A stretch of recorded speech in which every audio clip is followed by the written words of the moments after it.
kasaysayan at pinagmulan. Ang People's Park in the Sky, na matatagpuan sa pinakatuktok ng Tagaytay City, ay isa sa mga pinakakilalang pasyalan sa Cavite. Nagsimula ito noong dekada 1980 sa ilalim ng pamahalaan ni Pangulong Ferdinand Marcos. Ang orihinal na pangalan nito ay Palace in the Sky, sapagkat ito ay idinisenyo bilang isang marangyang palasyo na gagamitin para sa state visit ni US President Ronald Reagan.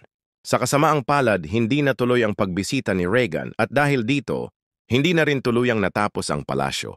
Sa halip na tuluyang itaboy ang proyekto, binuksan ito sa publiko at kalaunan ay pinangalanang People's Park in the Sky bilang isang pasyalan para sa mga lokal at turista. Lokasyon at tanawin.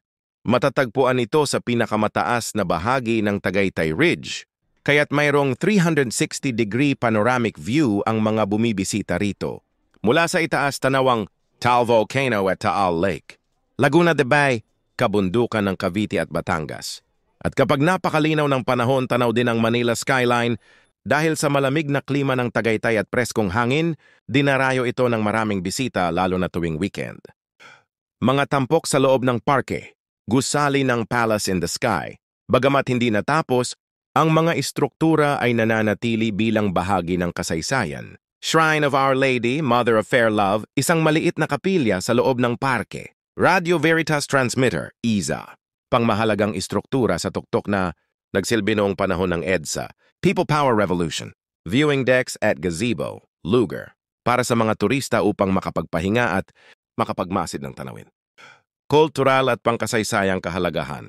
Ang People's Park in the Sky ay hindi lamang isang simpleng pasyalan, kundi isang living reminder ng political history ng Pilipinas.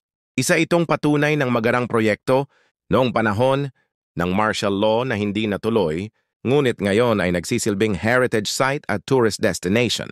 Sa kasalukuyan, kahit may kalumaan na ang mga gusali, dinarayo pa rin ito ng mga turista dahil sa kakaibang tanawin at kasaysayang nakapaloob dito.